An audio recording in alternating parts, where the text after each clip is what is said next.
day, the resurrected Christ appearing to his disciples.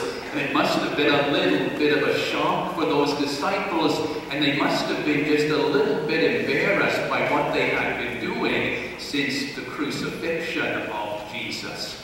Throughout the ministry of Christ, he had led them on this most fantastic journey of discovering love and mercy and grace that was going to change the world. And he said to them, you disciples are going to go out and you are going to lift up all of humankind by my grace and by my mercy.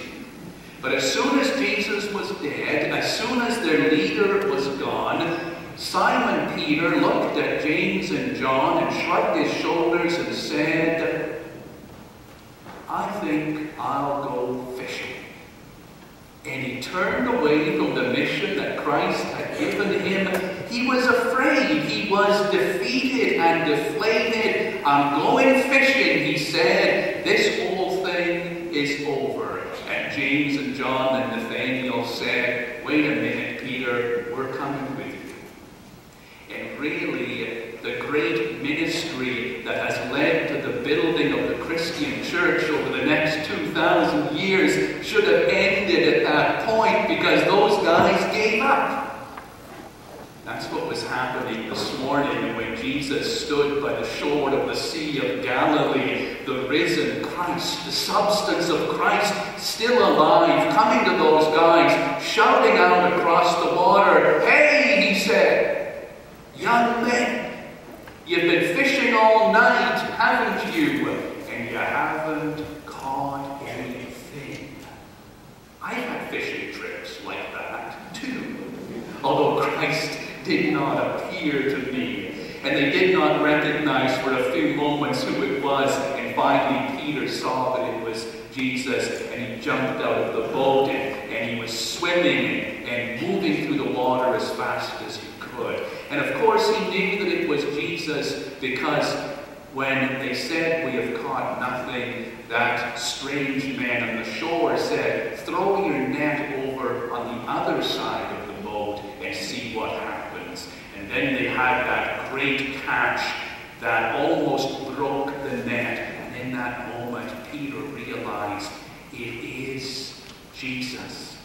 And Jesus had come back to say to those guys, hey, he said, I did not teach you, I did not lead you, I didn't reveal to you the mystery and the power of the universe so that you could go fishing.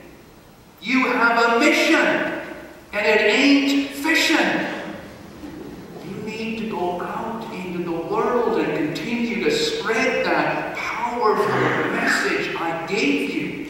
That the great creator of the universe is love and opens his arms to all people, and whose will is healing and grace and mercy. And from that point onwards, everything changed for those disciples. They had been cowering in the shadows. They had forgotten their mission. But now that they were inspired by this resurrected Christ, they went out and they continued the mission Jesus gave them. And every one of them somehow was so filled with Spirit that they now became willing to sacrifice their very lives for Christ and his message and his glory.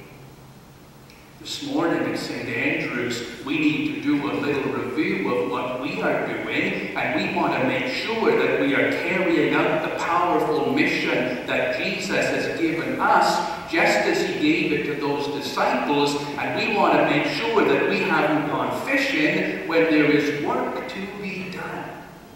So I want to review with you what we are doing as a church and ask you, are we obeying the command and invitation of Christ?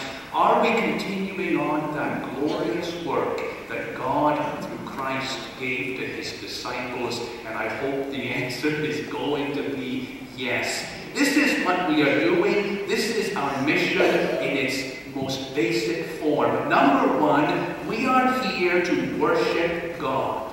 And whatever else we do, worshiping will always be the most important part life of this congregation. And some people might say, well, what does worship accomplish?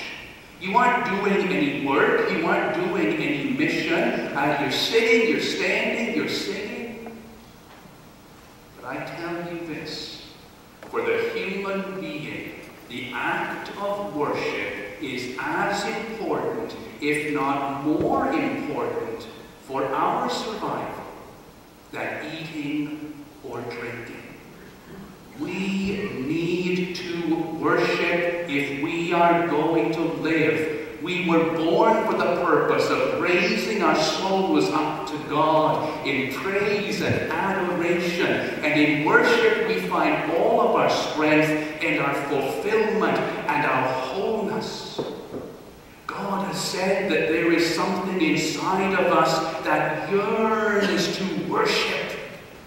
Deep calleth unto deep. There is that within us which is powerful and great and saying, I need to be in contact with God. So we will always pour our resources and our work into the act of worship.